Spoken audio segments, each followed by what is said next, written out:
Hey guys, welcome in. Happy Thursday. It's another edition of the Joe Raineri Show, brought to you by uwager.eu. It is where America bets. It sure as hell where this show bets, and I hope that it is where you are getting your line shopping done, because tonight, loaded once again in college basketball. We've got a lot of mid-major conference tournaments underway. We've got, of course, the end of the season for some of the Big Five conferences, ACC, Big Ten, all in action tonight. Indiana, Illinois, a lot of stuff happening, a lot of ways for you to make it a very profitable night, which is what we plan on helping you guys with right now. Very special guest with us today, of course, the legend, Dr. Bob of Dr. Bob Sports, Bob Stoll. He's going to drop by here in just a minute.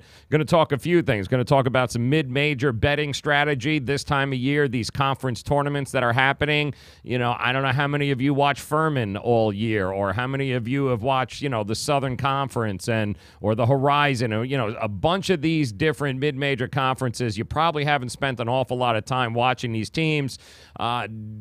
Is it smart to handicap and go at this the same way that you would the Power Fives, the ACC, the SEC? Is it a little nuanced? Are there some teams you should be looking at, some teams you don't? And, of course, what games you like tonight? And all of this, of course, we will ask Dr. Bob, the legend of Dr. Bob Sports, at Dr. Bob Sports. Make sure you're tailing him on Twitter. Always a good time. He's going to join us here in just a couple of minutes. Of course, our friends at trendybets.com have another free NBA play of the day and college play of the day. They nailed it last night, didn't they? Detroit, Minnesota, over 224. They got that for you. Cash and tickets, that's what they do at Trendy Bets. Going to continue that tonight. We will get you your free play ready to rock and roll. Of course, I did mention to you guys, though, it is all about March Madness, and it's all about line shopping. And if I've told you guys once, I've told you a whole bunch of times, you've got to be able to line shop. You're betting numbers. You are not betting teams, which means you got to go get the best number. How do you do that? You head over to UWager. It's 1-800-UWager. You give them the code JRS50. That's 1-800-UWager. Give them the code JRS50. Get your account set up. Doesn't have to be for $1 million, guys. You just got to set the account up, get it going, give yourself an opportunity to get the right number, not just the only number, but the right number. And how do you do that? Well, you give yourself that opportunity by getting yourself an offshore book that you can count on. And I'm telling you, you can count on UWager. I use them. I know a lot of you have used them, and you have found the same thing I have found, that the customer service, the ability to put money in, take money out, is unbelievable. Not to mention the pricing is spot on. So do yourself a favor. Give yourself an added edge. Give yourself the advantage of being able to line shop. Do it right now. 1-800-UWager. Give them the code JRS50. That's 1-800-UWager. Give them the code JRS50. All right, coming up here in just about 30 minutes, we've got your trendybets.com free NBA and college play of the day. But first, let's hear from the legend himself, Mr. Dr. Bob of Dr. Bob Sports. Let's do this. I'm at the bank making money, making moves. Machines with tools and drills, making grooves. Missions impossible, that's lotsable. I'm upside down, hanging like Tom Cruise.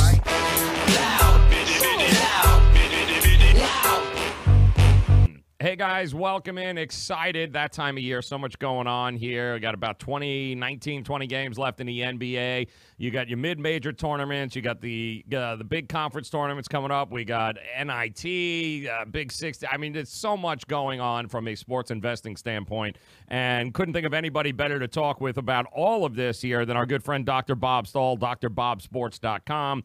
He joins us, and, you know, one of the things that we get a lot here, Bob, especially from maybe some of the new sports investors, guys just getting into this, if it's not the ACC, if it's not the SEC, the Big Ten, you know, the big Power Five conferences, they go Summit, they go Horizon League, but yet there's really some good opportunities from a value standpoint with these mid-major tournaments moving forward over the next couple of days, isn't there?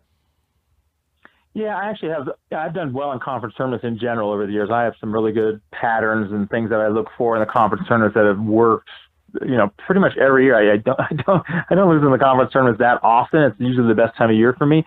And the first week, which is these mid majors, is usually the better of the 2 weeks. And part of that has to do with incentive. I mean, they're just every team in these mid majors, whether they're, you know, 26-3 or not, they still feel they need to win their conference tournament to make the NCAA tournament.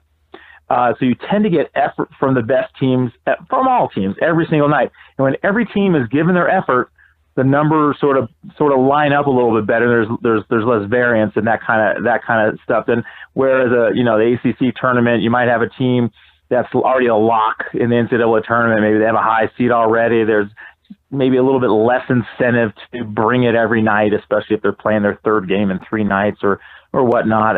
So there's a little bit more of the elite teams in the league letting down in the conference tournaments, in the big conferences, than there is in these smaller ones.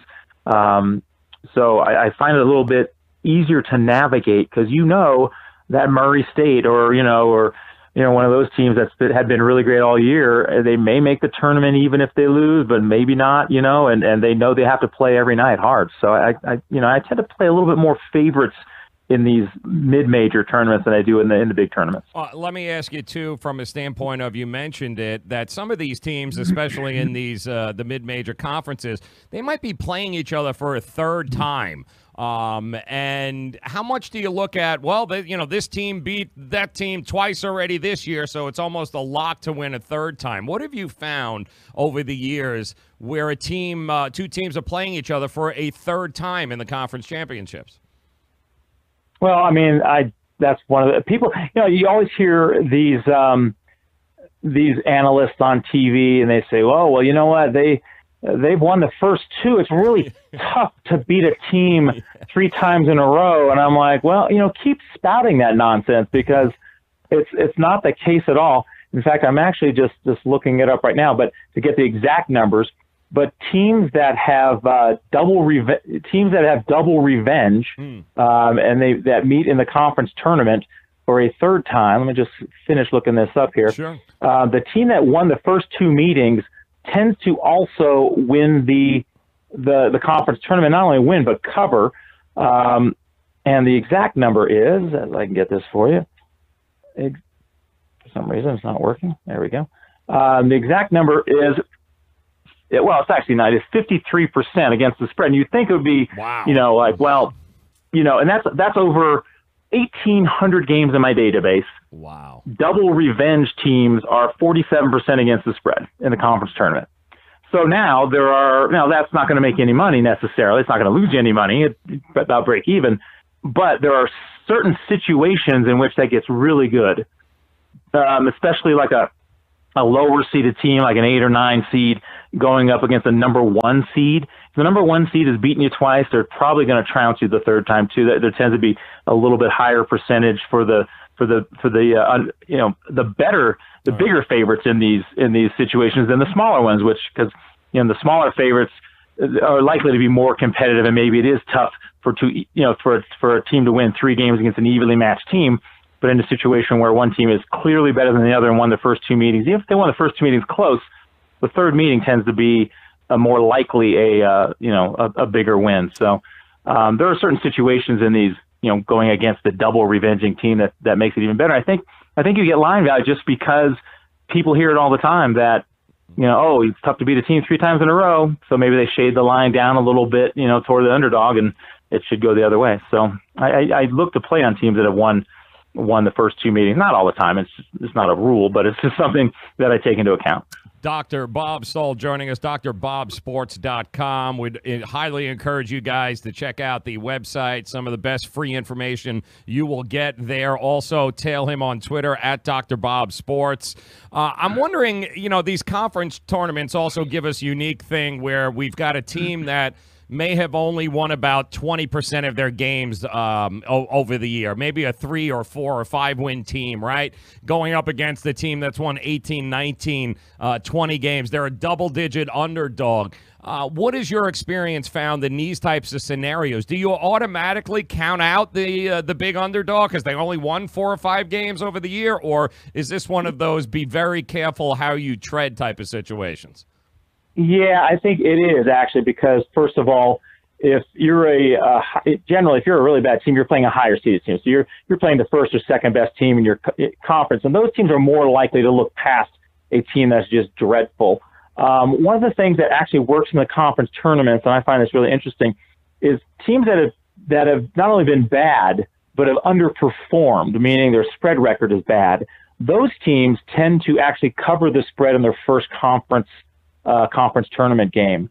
So, like if a team's been struggling all year, and man, this team really doesn't have it, and and then all of a sudden, the first conference tournament game, they tend to show up. Maybe they just, it's that one game to give a little extra effort. Perhaps, they know the season's been lost and they're terrible and worse than they thought they were going to be, and they just put in less effort, and then down the stretch they lose their last 7 games and get killed, and you're thinking, oh God, this team's given up. Well, yeah, but now the conference tournament gives them one more opportunity to rally, and maybe they haven't given full effort over the last half of the conference regular season, but now they are more likely to give a full effort in that one conference tournament game because it's almost like they have new life.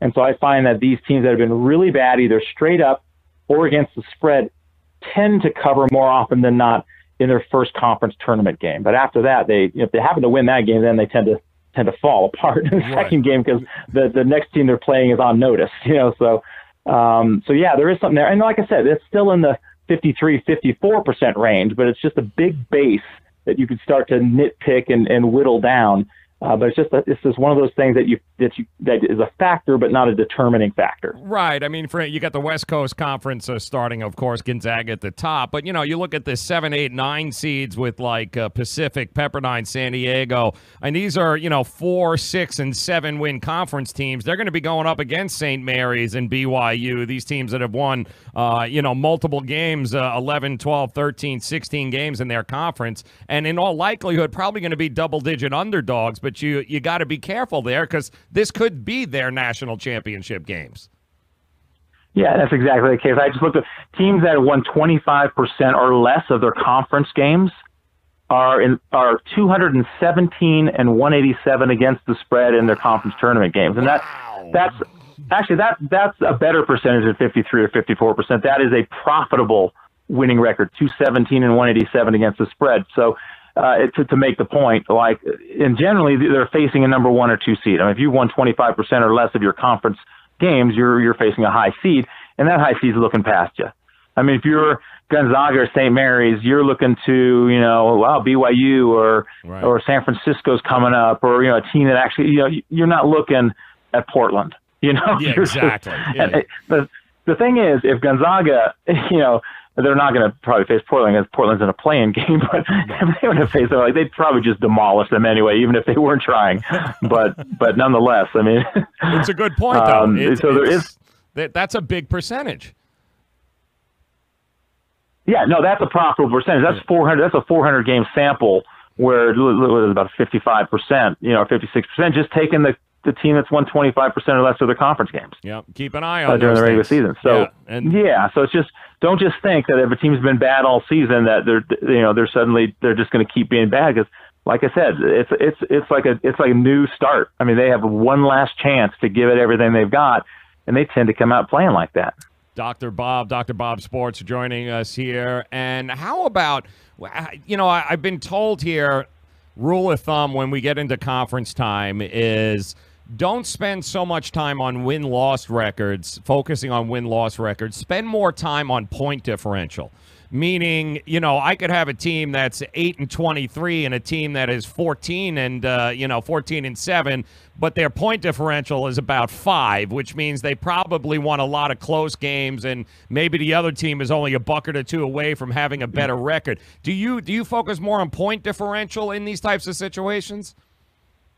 Well, I don't really look at it's all dependent on your schedule strength. To be honest, I mean, I have a game rating, right? So every game that's played, you get a game rating, and it's your margin of victory up to a certain point, and it's sort of dampened a little bit, and it's variance adjusted. If you beat a team by 40 points and made 70% of your 3-pointers while they made 20% of their 3-pointers, that gets adjusted down. So it's variance adjusted margin, strength of opponent, site, home road or neutral, and in the NBA I used rest scenario, but in college everybody's rested generally, except in some tournaments in the regular season. Obviously the conference tournaments you play back-to-back nights, but So every game gets a game rating. So I just look at the game ratings. But all that stuff's sort of factored in. But assuming you've played the same schedule, and one team has a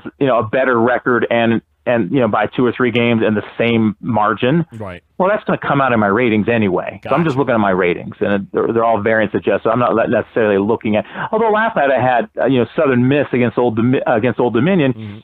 And Old Dominion has a better record in conference. They keep winning, but like you said, they keep winning close games. But they had only won, like I said, like 3 or 4 games, or maybe 2 conference games all year by more than 6 points. And Southern Miss had only lost 4 games all season by more than 6 points. Right. I mean, most of their losses were by 6 points or less, and they were getting 6. Plus, my ratings made the game 3. Wow. And I'm like, I'll take Southern Miss. My ratings show value. Right. And Southern Miss tends not to lose by a lot. Old Dominion tends to win a lot of close games, so their record, there might be value because their straight-up record is better than it should be, and maybe that might add a half a point to the spread or something like that. But that seemed like an obvious play to me, and I like the fact that one team loses close and another team wins close, and I took the dog. Actually, Southern Miss won the game straight up, so it didn't really matter. Yeah. But I mean, so sometimes I will look at margin, especially if I'm looking at bigger favorites. Okay. And some teams play at a relatively better versus worse teams than they do versus better teams. Okay. And if you're looking to play a big favorite, and this team traditionally, tends to run it up, against a bad team, then I don't mind laying the points in those situations. There are other teams that sort of take the foot off the gas when they get up by 15 points, and all of a sudden you might have a backdoor opportunity with the underdog. So I do look at historically at how certain coaches do in the role of big favorite or big underdog if I'm looking to play on a game like that. But otherwise, margin of victory doesn't, it's all in my ratings. So. Great, Steph. You got it covered in there, but that's a great point too. How did they do? Do they play to the competition? Do they play above it? All good stuff that you're looking at. And if you haven't figured it out, if you guys are new to the sports investing game and, these types of handicapping tips, you can certainly dive into it yourself, or you can just visit, drbobsports.com and go ahead, since he's got the information. You're talking about a guy, and if you're just joining us here, this is Dr. Bob Sports. I don't know. I'm going to be. Does your wife let you hit the 100-hour-a-week mark? How does it work here now, Dr. Bob? Because well, yeah. I'm probably about 110 hours a week. I remember my ex-wife. I'm like, I work about 100 hours a week. And there's a reason she's my ex-wife. I thought maybe she didn't like my work schedule that much. She goes, Bob, it's more like 120 hours a week. And I'm like, oh, well, yeah, maybe. I'm a very detailed person, and I just look at everything, and I just keep digging and digging and digging until I either run out of time or pass out. Yeah. But I do get 4 months off in the summer. I don't do baseball, and I take summers off. And so my wife is certainly looking forward to that. It's actually once the first week of March Madness is over, the NCAA tournament, then it's a lot easier because I just basically have the NBA, and instead of 260 college teams I have to follow, I'm down to the Sweet 16, right? Right.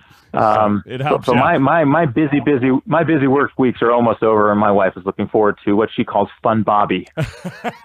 Well, the good news is he has an entire season's worth of knowledge and data in front of him here. So if you want to go into the tournament and you're looking to be, you want to have some fun, be a little profitable here this March, drbobsports.com. Can they get in there for the entire tournament, Dr. Bob? How does it work? Can they do individual games, or how does it work? Yeah, I have a subscription package for the tournament. The one good thing about, I have a lot, as you know, I have a lot of free information on the site. And before the NCAA tournament starts, usually by Wednesday. It takes me a long time to do these things, but I do team capsules, I call them. So every single team that made the tournament, I do a little rundown of basically about the team, if they've been, the personnel they have, there's been any personnel changes that I might find significant. This team's underrated or overrated because of this factor. This is the type of team they've struggled with. This is the type of team they can beat. I sometimes look ahead in the schedule and say, this is the type of team that can beat. I remember the year that Kentucky was the undefeated team and they were with 35-0 or whatever. And I said, there are 2 teams in their bracket that can beat them. One is Notre Dame and the other is Wisconsin. And they played Notre Dame in the Elite Eight, I think. and Notre Dame blew that game. And Kentucky was lucky to win that game, and then they lost to Wisconsin and Frank Kaminsky in the next round. Right. So and I said those are exactly the type of teams that Kentucky's going to struggle with. And so, I post these capsules by region on my site. If you went to my website and went to the college basketball page now, if you scroll all the way down, you can see last year's capsules. So I post those on the site. If you're filling out your pool, you don't have to pay a dime. Just go and look at the capsules. You get some tips on how teams match up, perhaps what kind of teams might be able to beat them, whether teams overrated or underrated a little bit. You might get some information on that. And last year, my sleeper pick was Loyola Chicago, and they made it to the Final Four. Yep. And that was written up in those capsules. So I'll post those probably Wednesday of the week of the NCAA tournament, hopefully sooner, but those are maybe by Tuesday. I think last time I had it done by Tuesday night. But that's on the site for free. I mean, I give out tons of free stuff, and there's a free basketball analysis page I put free picks on. Usually every day I have at least a play or two. But if you do want to subscribe to the games I'm recommending that I'm betting, you can do that. And there's a package. I think by the time the tournament rolls around, I think it's $225, which is pretty affordable for 3 weeks of information. I do a write-up on every game. Absolutely. In the tournament. So, I mean, Dr. Bob Sports. It depends on how much you bet. Yep, drbobsports.com. That's where you guys got to go. Do yourself a favor. If you haven't been there, get there. Also, tail him on Twitter at Dr. Bob Sports. A lot of conversation, Dr. Bob, has been, and we hear the pundits and these guys on television and the announcers talking about how soft the bubble market is this year. These teams are, they're always bad because it's bubble teams, but they seem to be exceptionally bad this year. And there's always that conversation about, I'd rather a 24-win Furman team than a 13-win Indiana team. And that conversation always happens right around this time of year. It seems to be happening more right about now, though. But I'm wondering, in your opinion, somebody that follows these games and watches the mid-majors as well, does a Furman have a chance of competing in the 64? I mean, is it fair to say that a VCU and a Furman probably a hell of a lot better than a University of Florida and an Indiana team? No. I have Furman. I think I have him around the 70th best ranked team in the country. I haven't looked at my ratings today. Or at least a Wofford or somebody along those lines. Somebody that. Yeah, well, Wofford's a different story. I like Belmont. They're 24-4. I've been taking them a lot this season. Talk about, they're a team that beats up on crappy teams, but they also beat UCLA, on the road. So it's not like they only beat up on bad teams. A team like Belmont, I think, is really good. A team I really like is Utah State. Okay. They play great. Their 2-point defense is in the top 10 in the country. I think it's in the top 5 in the country. They give up 3 points. If they're facing a team, and they may not make the tournament, I think they should. I have them, I think I'm around 42nd best team in the country in my ratings. They just beat Nevada. They split 2 games with Nevada. Right. They're 24-6. They play great defense. If they make the tournament and they face a team that, can't really stroke it from 3-point range, they're going to give someone a tough time. I really like this Utah State team as far as midway.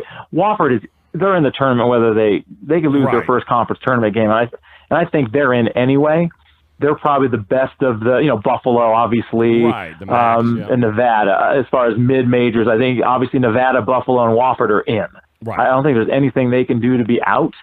But as far as some other teams, like, you get a team like, St. Mary's is not going to make it, obviously, this year, but they're a good team. Right. There are a bunch of teams like that. And Utah State, they probably won't make it either. They might because they beat Nevada recently. So they might even get in. If they get to the finals and lose a close game to Nevada in the Mountain West, they might sneak in as a 12 seed. But maybe not. But as to your point, I think teams like that, like a Utah State, would be a better team to have in the tournament than Ole Miss. Someone on the bubble like Ole Miss or Alabama or somebody like that. Because I really do think there are attributes to a team like Utah State, especially that 2-point defense is so strong that they can beat a team. Whereas, I think Mississippi can beat a team because I think they're well coached. Okay. But still, I would rather see a team like Utah State over a team like Mississippi or Alabama. I mean, it just makes it more interesting. A team like New Mexico State, what's going to happen to them? If they do not win the WAC, then New Mexico State, who's all around that 50th best, they're right on the bubble as far as my ratings go. Okay. They're 24-4. Why not let New Mexico State in? Like, exactly. You just let a team like that in and take some of these teams like Minnesota. And it's just, I think it's boring. Like, put some of these mid-majors in and let's see what they can do, especially if it's, just nothing hardly separating the teams, and then put the mid-major in. I think they do the opposite. If the teams are really close, they'll put the team from the big conference in. I just think that's boring. Right. And that's what people's argument is that you've got a lot better, if you're looking at bubble teams, these upper echelon mid-major teams are a hell of a lot more competitive than what Minnesota has been, or Indiana or Alabama. Like, let them in. I'd much rather see them play against some of the bigger conferences, because, they're going in with a chip on their shoulder, and who the hell knows what can happen. We've seen that time and time again. So from a competition standpoint, though, the kids do belong, and don't let anybody tell you that, just because it's a mid-major doesn't mean they can't compete with the big Power 5 conferences. Yeah, for sure. I mean, especially, and you got to think about it too.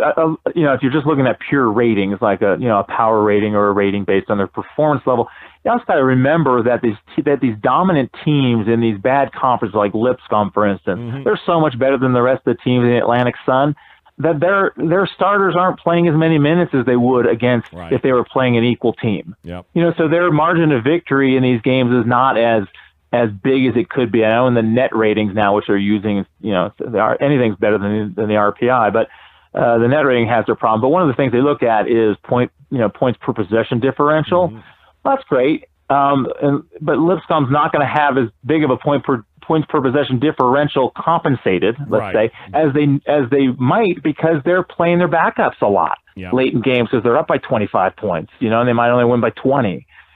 So. I think teams like that tend to be relatively better when given the chance to play another good team. Yes, but they're not challenged enough, so it really skews the numbers throughout the year. I mean, said Lipscomb, they beat TCU on the road. Right. They only lost by 4 points at Louisville. They only lost by 7 points at Clemson. I mean, they played some good teams. And they played Belmont twice, and Belmont is a legit top 50 team. Wow. They lost by 2 and by 4. So they've played a number of top 50 teams. They played five games against what I consider top 50 teams. Okay. And they haven't lost any of them by more than 7, and that was at Clemson, which is definitely a tournament team. So they've been competitive in every single game they played against a top 50 team. And if they don't win their conference tournament, Lipscomb's probably not in, even though I think they probably should be. They're going to give someone some trouble if they do get in. What about, I've asked a few people about this team, because I keep seeing them, especially over the last month or so, and they just seem to be a first half cash the ticket kind of team. VCU just seems to come out of the gate and blow people out in the first half. I feel like they've been doing this for a lot of the year. It reminds me of the Shaka Smart days, where defense is just, they're suffocating, and they just seem to be better athletes than the teams that they are playing, because they seem to cover first half a lot. What do you think about VCU this year? Well, first of all, it makes sense that I haven't really broken it down first half, second half. Right. Obviously, you have, and there might be a reason for that. I think in general, teams that play defensive pressure basketball, they come out with more energy. Oh, okay. If you've been playing that way, and you're in the middle of the second half, you might run out of gas a little bit, or you've built up such a big lead that you don't need to play with as much energy full court. So it does make sense to me that a team that plays full court defense like that would be a better first half team, just from an energy standpoint. Right, and the other teams are not used to that. Yeah, but the thing about VCU, which is the problem here, is while they're great defensively overall, they force turnovers, their effective field goal percentage is third best in the country, et cetera, they've been a little lucky in three-point defense. They're only allowing 27% three-pointers. Okay. That is, any team allowing less than 30, consider anything less than 30% allowed as luck. So that other 3%, to get to 27%, that is luck. And eventually that's going to catch up to them. Plus VCU, if they face a team that does not turn the ball over, they face a team like Wisconsin, let's say. Okay. Wisconsin never turns the ball over. They're not going to be able to turn them over. And a team that defends the paint against VCU is going to give them trouble because VCU is a horrible three-point shooting team. Right. They're in the bottom 20 in the nation in three-point shooting on offense. So it's a matchup thing with VCU. If they face a team that is careful with the ball with senior guards that know how to handle the press, and that same team is good defending in the paint, then VCU is going to lose. So it's a matchup thing with a team like VCU. And the year they made the Final Four, the matchups were really, really good for them. Relatively. It worked out well. Yeah, it worked out well for them. Yeah. They just didn't face a team that wasn't necessarily, not going to turn the ball over. I think they beat Kansas that year, and even Kansas relatively was turnover prone that year based on how good they were overall. For VCU, it just depends on the. In general, I think they're a little overrated because of the 3-point variance on defense. But given the matchup, they can win. They can beat some teams if they get sloppy. If the team they're facing can be sloppy with the ball, give it those turnovers, and all of a sudden they're making layups. It doesn't matter how good your half court defense is if you're turning the ball over against VCU. So.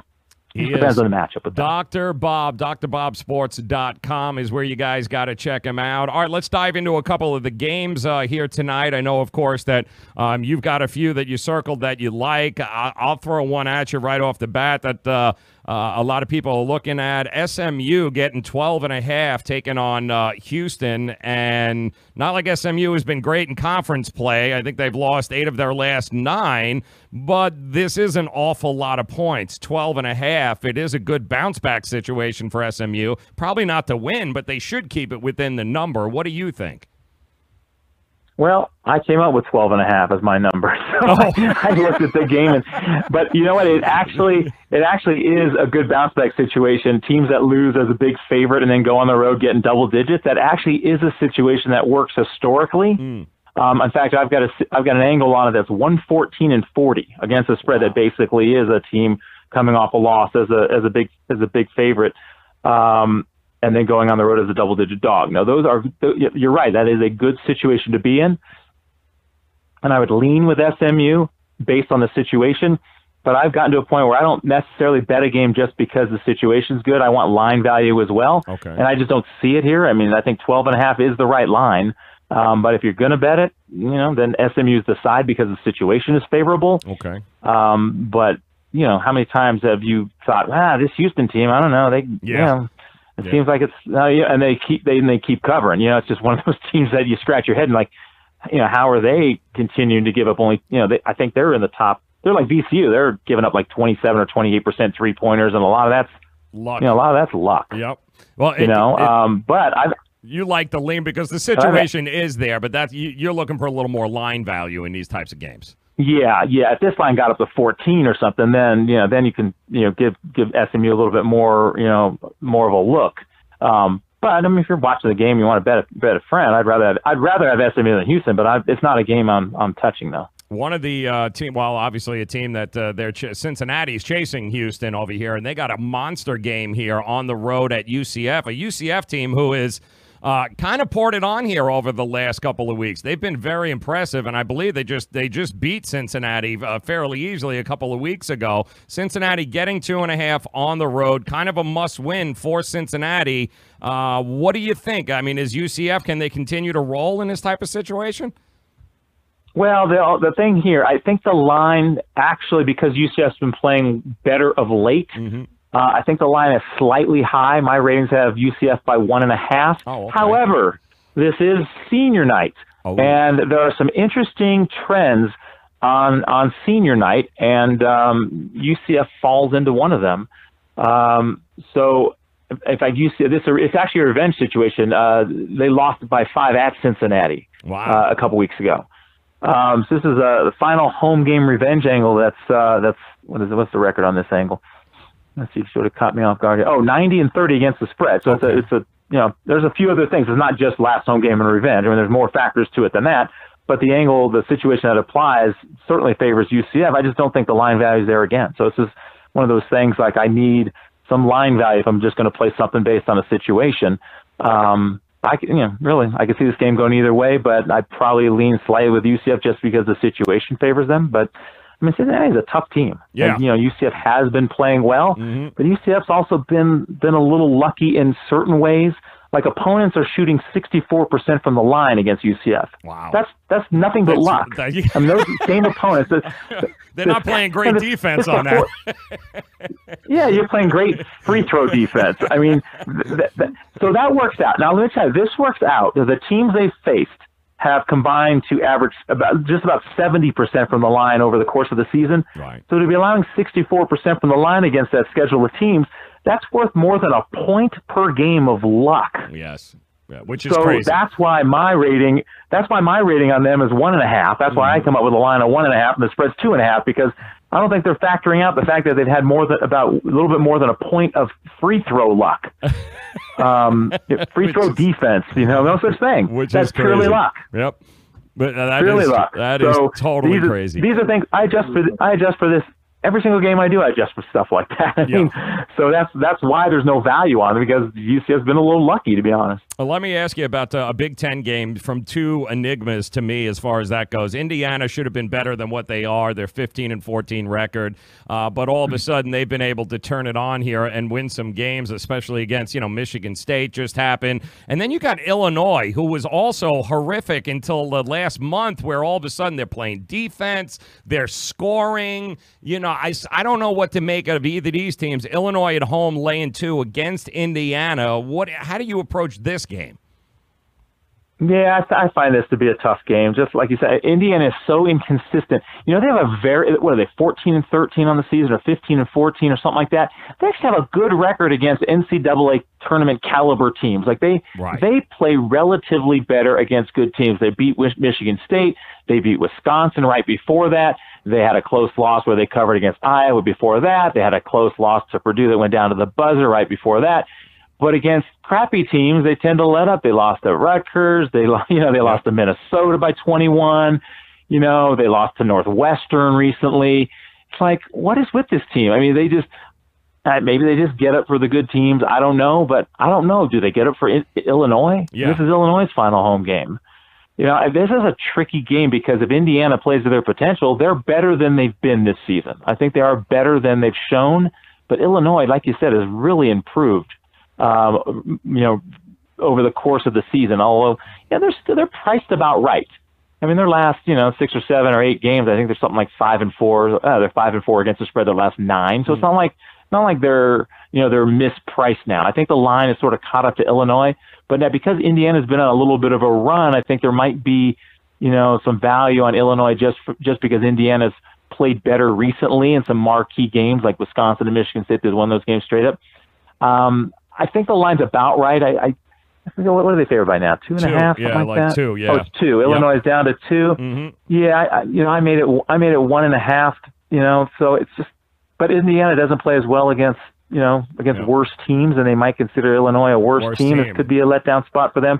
I have nothing on this game. I wish I did. I can give you. That's why I'm asking you. No, that's fine. No, that's fine. I wanted to think I was going crazy here, because I've been looking at this game all day, and I'm going, I can't get a read on either. And Indiana is a different team at home than they are on the road. Illinois, it is their last home game, and these guys have been much better over the last month. So I'm glad it's not me, because I'm like, I can't figure it out. But there is a game in your backyard here tonight, which talks to a situation that we had just mentioned. You're talking UC Irvine, a 25-5 team, taking on Cal Poly, who's won 6 games this year, okay? Cal Poly is home. UC Irvine has absolutely no incentive whatsoever to win this game. It's not going to affect them either way, and Cal Poly's getting 12.5. I mean, is this one of those situations where we look at a much inferior record-based team going, they're getting 12.5 at home. This could be their national championship game. How do you approach UC Irvine, Cal Poly? Well, the reason the line is 12.5 now instead of 11.5 is because I bet UC Irvine this morning and gave it out to my clients at minus 11.5. So the line went up to 12.5 because of me. I'm so glad I'm picking the right games. Cal Poly. Yeah, here's the situation with Cal Poly. This coach is just dreadful. So normally over the course of the season, every team starts out non-conference trying to figure out their team. And over the course of the season, almost every single team gets better, but they're all getting better at about the same rate. So it doesn't necessarily mean you've gotten better, so therefore you start covering, because the opponents are getting better too. The more every team plays, generally the better they get, aside from injuries, let's say. Now, Cal Poly, this coach does not improve his team ever. He's been there for, I don't know, 7, 8 years, something like that. The thing about Poly is that they're not getting any better, whereas the teams are facing in conference are getting better as the season progresses, just like most teams do. So Cal Poly in the last 6 years in conference games, when everybody else is getting better, they're not. 32-66 against the spread in conference games the last 6 years under this coach. They've only covered 5 out of 15 this year in conference. Now, UC Irvine, on the other hand, they have a really interesting defensive system, and it takes a while for this team to click. So in the non-conference season, they tend to struggle, and they're trying to find their way. But when conference season kicks in, this coach has got their team playing well. They're great in conference. In the last 5 years, Irvine's 54-33 against the spread in conference play, just the opposite. Now, not surprisingly, when Irvine faces Cal Poly, they're 8-1-1 against the spread over the years. Now, the matchup here is what's particularly interesting. Cal Irvine, like I said, they have this really interesting defensive style, and by the end of the year, they're always in the top 5 in the country in two-point defense. They tend to actually give up some threes, but they do not let anybody get to the rim. So they're always good in two-point defense. This year, they're first in the nation now, because in the last 9 or 10 games, they've given up nothing, like 36% shooting overall. They've covered 8 of their last 9, 6 in a row. The defense is clicking. And the thing about Cal Poly is they're not going to be able to score inside, because no one can in that conference against UC Irvine. Okay. But Cal Poly cannot shoot three-pointers either. They rank 301st in the nation in three-point shooting. Jesus. So how's Poly going to score? They're not. The first game was 74-47. You know, and Poly's going to score 50 or less again. I just don't see how the matchup's no good. Poly doesn't get any better. They get worse. Irvine gets better as the season goes on, and now they've covered 8 out of 9. And they probably still think that they can get an at-large bid if they keep winning. And they probably can't. They probably can't. Right. But nonetheless, I'm certainly not on Poly, and my ratings favor Irvine by 15.5 points. So there's that line. I saw the line at I saw the line at 11.5 this morning, and I make 15.5. I know the matchup's good because Irvine shuts down everybody in the paint, and Poly can't shoot threes. And like I said, Cal Poly in conference play, just stay away from them. Yeah, I mean, this is interesting because, A, it's a big number, and sometimes bettors go like, 12.5, 13, but don't be scared of the big number, especially when you have this kind of a big mismatch. Would you look at the total, too, at 128? Do you go, well, if this team's going to score 50 points, then, there's a good chance that it would still go under at 128? Well, let me look it up here. I haven't really looked at the total, but I can run my. I'm just curious if you're going. Well, what are they going to average? 50 points, like you're saying. UC Irvine shut down, so we're going to get 80 points. The first time they scored 134. It was 74-47. So it was 131 in the first meeting. Okay. And what did you say the total was? 128. Yeah, it was 131 the first time. Of course, it was a complete and utter blowout. Right. My model comes up with 130. Okay. So right there. so they'll probably score more than 50. Well, that doesn't take the matchup into account. Right. So that's the thing. I mean, that's just so I think Poly's going to score less than just looking at straight numbers. Poly's probably going to score less than that because they just don't match up well with Irvine, because they just are going to be forced to take three-pointers, and they're not going to be able to make them. If they make more than 30%, I mean, then it's probably lucky. Right, exactly. So I probably, I don't know if I'd lean on it. If my thing, I come up with 130 or so, and the total is 128. I don't think there's enough value to play the under necessarily. I'll just stick to the side because I know Poly's terrible in conference games. They're terrible as big home dogs anyway. Irvine has been stomping teams. I don't know why they'd all of a sudden decide to let up tonight. I mean, they've been killing teams, and they beat this team by 27 the first time. you would have thought they would have let down the first time, but they didn't. I mean, they're just on a roll, and Irvine gets like this. I mean, when they start playing defense like this, they're a streaky team. They're a streaky team. In conference play, when they're on a winning streak, so if they won 2 or more games, they're 65% against the spread when they're on a winning streak and in conference under this coach. Damn. And they are a streaky team. I love this. I mean, I don't see the letdown. I mean, possibly. I mean, they beat them so easily the first time, possibly they let up. But you could have said that in a couple games during this streak where they've been covering, where they've been big favorites, and you think, maybe they'll let down. No, and they just haven't. They just don't seem to be that type of team to me. There you go. They seem to be like, you are not scoring a point on us. There's some teams like this, like Virginia. Yes. It's like, they're playing Georgia Tech, they're playing Pitt, whatever, and they just stomp them. You are not scoring. They take up, if you score a basket, then they take it personally, like you slap their mother or something. I mean, it's, they just don't want you scoring. They don't care who you are. I love it. I love it. I just think they have that personality. I just don't think they want anybody to score on them ever. Get that going tonight. Cal Poly is out. UC Irvine is in. Lay the points, okay? It's not going to make a damn bit of difference. He is Dr. Bob Stoll, drbobsports.com. Encourage you guys to get there right now. Go to the website. Check it out. Packages available. Make sure you're tailing him as well on Twitter at Dr. Bob Sports.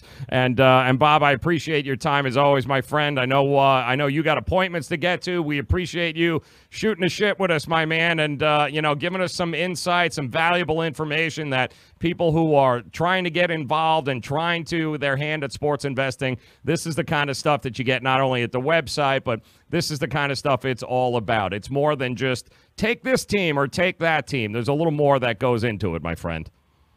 Well, like they say, Joe, the difference between pros and Joes is Joes bet teams and pros bet numbers. Amen to that. Yep. Amen to that. I bet numbers. That's exactly You know what? it. I mean, so anyway, I compare my numbers to the number, and if my number shows enough value, I play it. So, that's the way to do it. You have to be disciplined. That's the other biggest thing is, I do all the work all night long, and all right, here's my number. If it gets to this, I'm playing it. If it doesn't, even if it's a half point off, I'm not playing it. And you have to be, you have to have a plan. Yep. And especially money management, we talked about this the last time I was on, you have to have a plan. Yes. And don't deviate from your plan, whether you're winning, you're losing, whatever. When you're winning, you're not hot and you haven't suddenly figured it out, and when you're losing, it's not like you're just terrible and can't ever pick a game. It's just, those streaks happen regardless of how good you are. You're going to have losing streaks. You're also going to have a lot of winning streaks. And you just have to stay even-keeled about it and remember remember the plan. Having a plan is one of the biggest things I would tell someone, just starting out. That's it. Have a plan, and starts with heading over to drbobsports.com. That's probably the smartest thing that you guys can do today. Dr. Bob, thank you so much for your time, my friend. Good luck today. Look forward to talking to you again, man. All right, thanks. I hope I didn't scare you off the wrong side on that Poly game. No, that's why I asked. Irvine would cover that game about 58% or so. I would say they have about a 58% chance. So I'm 42% going to look like an idiot. But you know what? I'd rather have my money on the 58% side. So we'll see how it goes. Any day of the week. Dr. Bob Sports. Make sure you get there. I'm at the bank making money, making moves. Machines with tools and drills, making grooves. Missions impossible, that's lotsable. I'm upside down, hanging like Tom Cruise.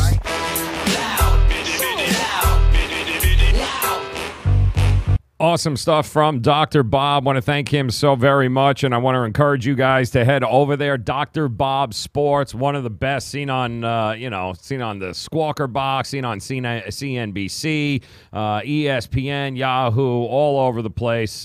He is truly one of the best, one of the most well-respected handicappers in the business, and we're glad that we're able to get him on the show and share his insight into looking at these games, breaking down some of these games, especially in the mid-major conferences, which is what we've got going on, a lot of it tonight. So he definitely likes Cal Irvine. Forget Cal Poly. He likes Cal Irvine tonight, late at 12 to 12.5. He doesn't give a rip. So great stuff there. We're not done. We got more plays coming your way. Our friends at trendybets.com, who gave you, once again, another winner in the NBA last night. They've got a new one tonight. There's only a 2-game slate in the NBA tonight. You got Milwaukee, Indiana, and you've got OKC on the traveling to Portland there. The numbers have moved a little bit, and like you just heard Dr. Bob say, right? Pros bet numbers, Joes bet teams. So what does that mean? That means that you guys have to line shop. What does that mean? It means don't be crazy. Pick up the phone right now. Call 1-800-UWager. That's 1-800-UWager. Give them the code JRS50. That's JRS50. Joe Raineri Show 50. They'll drop a 50% deposit match bonus into your account right now. It doesn't have to be for $1 million, guys. You just need to open the account and have it ready so you can go line shopping. You know, the difference tonight in the Indiana Pacers game is, are you going to get 10 or are you going to get 10.5? You know, that's a big difference. Are you going to get 3.5 or are you going to get 4 if you are OKC tonight, laying that against Portland? I mean, those are big numbers. That's a big difference. You don't want to get hooked at all. You just don't want to do that. Be on the right side, but you didn't have the right number. That's absurd.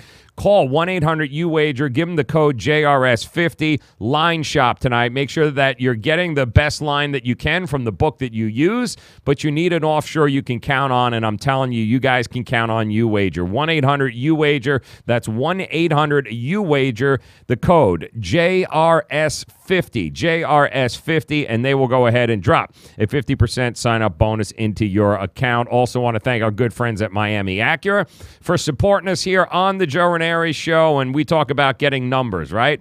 Well, it's probably really important that you get the right number when it comes to car shopping too, right? Who in the hell wants to overpay for a car that you want, whether it be a new or certified vehicle?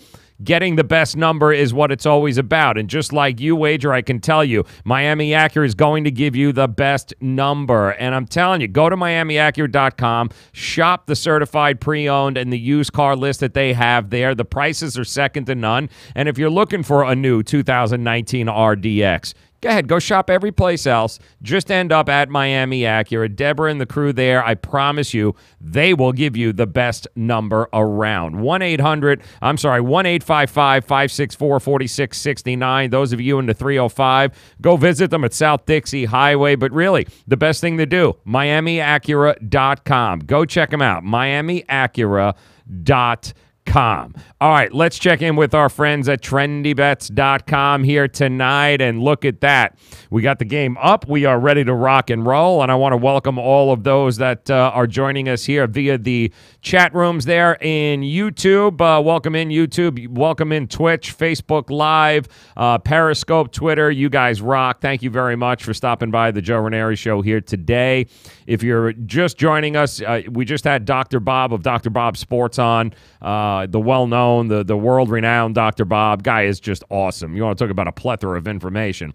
He had a couple of great picks and plays tonight. He also covered a few of the games, including Indiana tonight, taking on Illinois on the road. Senior night in Illinois. He talked Cincinnati, UCF. Some great insight, great information on the numbers from Dr. Bob. If you guys didn't get a chance to see the interview live, as soon as we're done here, you'll have access to the videos. We house them on all YouTube, Facebook, Twitch, Twitter, Periscope. The videos will be here. I encourage you guys, make sure you check them out. And while you're there, please go ahead, like the video, subscribe to the channel, retweet them, do all of that good stuff. The more you interact, the more organically we can get this information and reach more people and make us all a little smarter and a little more profitable in 2019. And it starts tonight. Plenty of opportunities in these mid-major tournaments to make money tonight. Dr. Bob was talking about that. He's got some plays for you. Make sure you check out the videos. Make sure you like the videos if you guys could. Trendy Bets doing the same thing, trying to make us a little more profitable tonight, just like they did last night, delivering the over on the Detroit-Minnesota Timberwolves game. Tonight, they're looking at the under, and this has actually been bet up. Last I checked here, just of about 30 minutes ago, the under is now 223, and this is, again, what we talk about line shopping, right? This coming out first thing this morning, 221. It was bet up to 223.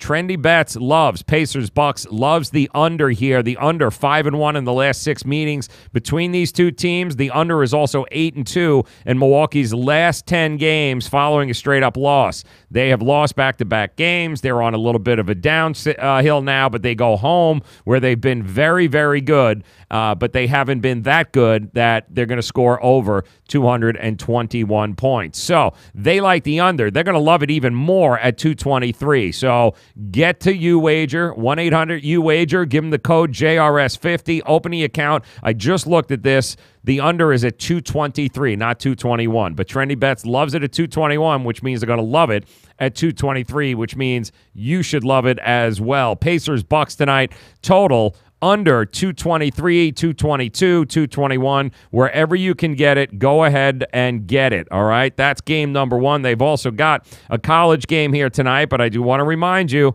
line shopping, guys, right? How many times I got to tell you, you got to get the best line. How do you get the best line? You call 1-800-UWager and you give them the code JRS50. You can get an extra 2 points right now on the under, on the Pacers game and the Bucks game right now by logging on. I'm looking at it as we speak, uwager.eu. Call them, 1-800-UWager, code JRS50. All right, the second game, part of the TrendyBets.com free play night in college, that Indiana-Illinois game. Indiana still laying 2, total 141. Here's what we know from Trendy Bets. The over is 4-1 in Indiana's last 5 road games. The over is 4-0 in the Fighting Illini last 4 home games, rather. The over 8-3 in the Fighting Illini last 11 games following a straight-up win. And the over is 3-1-1 in the last 5 meetings in Illinois between these two teams. It is senior night tonight in Illinois, and I'm telling you, that definitely makes a difference. Dr. Bob gave us the splits here on the numbers for senior night. There are some very interesting trends, and part of those trends is not only does it favor the home team, but it favors the over. Total 141 over tonight is your TrendyBets.com free play of the day. College hoops over Indiana, Illinois, and this is another situation where go ahead and line shop. And in fact, let me double check here while I've got our friends at UWager open. Let me double check, see what we've got. Basketball tonight. Let me see where the line is. We are looking. Let's see. Indiana, Illinois, 141. Okay, so it is stayed at 141. The over is the play, 141 tonight. That is courtesy of our friends at TrendyBets.com. Make sure you guys head over to TrendyBets.com. Tail them on Twitter, guys. Make sure you're liking their page at TrendyBets. But do yourself a favor. Get to TrendyBets.com. Any one of their upcoming tournament college basketball packages, 50% off. Use the code NCAAB50. NCAAB50 will get you 50% off any package that you want there, college hoops. NBA 50. That's the code. NBA 50 gets you 50% off there too. Be like one of the hundreds of people that have been tailing this show that have utilized the Trendy Bets free plays and made money. They've also utilized those codes. They've bought themselves some packages, and now they are profiting not just on the free plays, but they are profiting on the member plays as well, and nothing but great things. The feedback that I have gotten for the job that the guys at Trendy Bets are doing is really, I could not be happier, prouder to be a part of these guys and to watch them grow and to watch them deliver for their clients, for you guys on a regular basis is awesome. It's what this show is all about. I'm so happy for them, and I'm happy for you guys. Total 141 tonight, NCAAB 50. Take 50% off any college package and get the rest of the NBA season. NBA 50, slice it in half, only at TrendyBets.com. Also want to send a shout-out to our friends at Halftime Magic, who delivered again last night.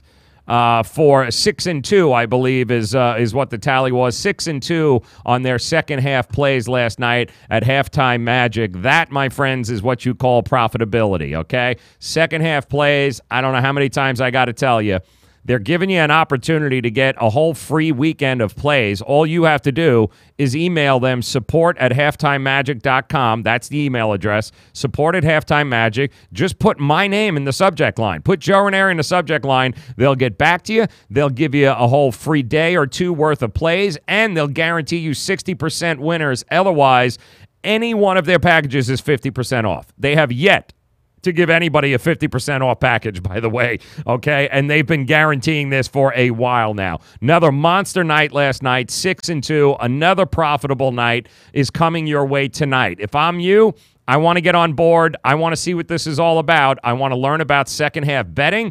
I understand I only got 8 to 10 minutes at halftimes to be able to get these bets in. But if you guys are ready to profit, if you're ready for a little adrenaline push, then halftimemagic.com is where you want to be tonight. At halftimemagic on Twitter.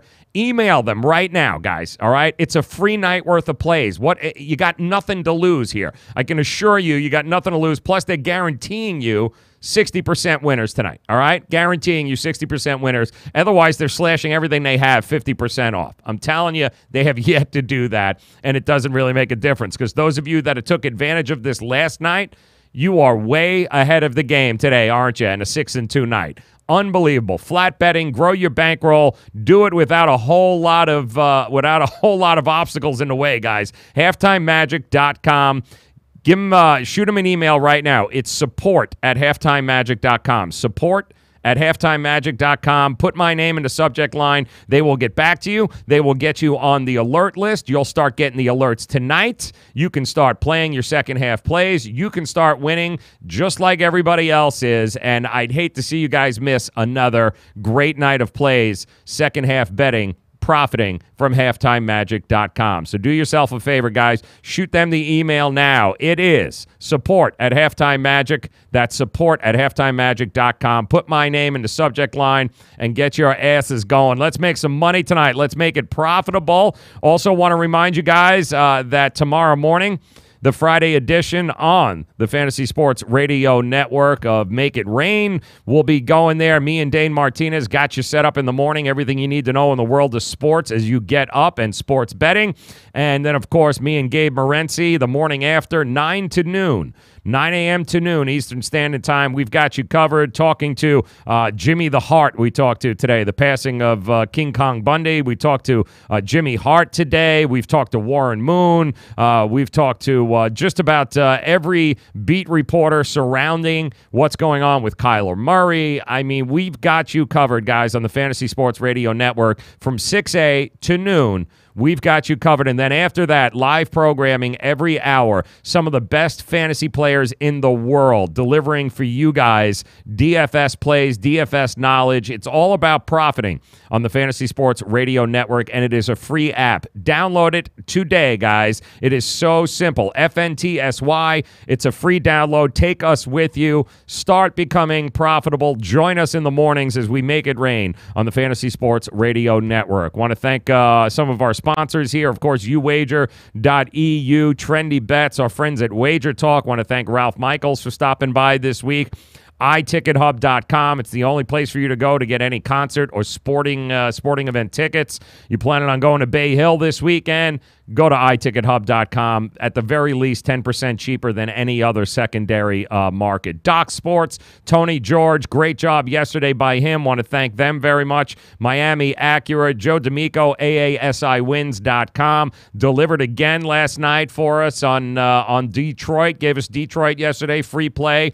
Taking down the Timberwolves. That's exactly what they did. Good Greek Moving and Storage. You're a #1 storage mover for the Miami Marlins, and we know how much shit they ship out there. So not only the Miami Marlins, but the Florida Panthers, the official movers there. Star Greek on your cell phone here in the South Florida area. If you or somebody you know needs to move, those are the guys to do it. Good Greek Moving and Storage. Want to thank all of you guys. Want to thank you especially for making us a part of your day. Also, Dr. Bob today, Dr. Bob Sports. You don't want to miss that interview. It'll be available as soon as we're done here. Guys, check it out. Great information, handicapping strategy on betting these mid-major tournaments. Plus, he gave you 4 or 5 plays tonight that you got to look at. information you need. Go get it. Like the video. Thumbs up, guys. And do me a favor. Subscribe to the channel. Follow us. Retweet us. Tell your friends. Tell your coworkers. Tell that annoying, the creepy dude in the cubicle next to you whose hair is really, you're not sure if it's real or if it's not, but it always seems to be combed over. Even tell that guy. Like it. The Joe Raineri Show, weekday afternoons. I hope you'll keep joining us as we try to profit one day at a time, while we try to help all of us become a little more profitable in the sports investing world one day at a time. And how do we do that? We do it by bringing guys like Dr. Bob Stoll on here, drbobsports.com, like our friends at wagertalk.com, like Joe D'Amico, like Doc Sports. It doesn't end. And tomorrow, once again, and I also want to send a shout out last night for those of you that joined. I told you, our friend, the Sports Keg CEO, Jay, who hosts 4 times a week. Jay goes on to his, and this is another page you guys absolutely want to get used to. He has a YouTube page, guys, that he does every night. He does live in-game wagering. Right? Live in-game wagering. He has a Google Hangout. He invites you guys in. And last night, I noticed there was about 30 or 40 of you guys hanging out. It's called The Sports Keg, by the way. It's an easy YouTube page to find. It's called The Sports Keg. But I noticed that, 30 or 40 of you guys last night, some of you have never done any in-game wagering before.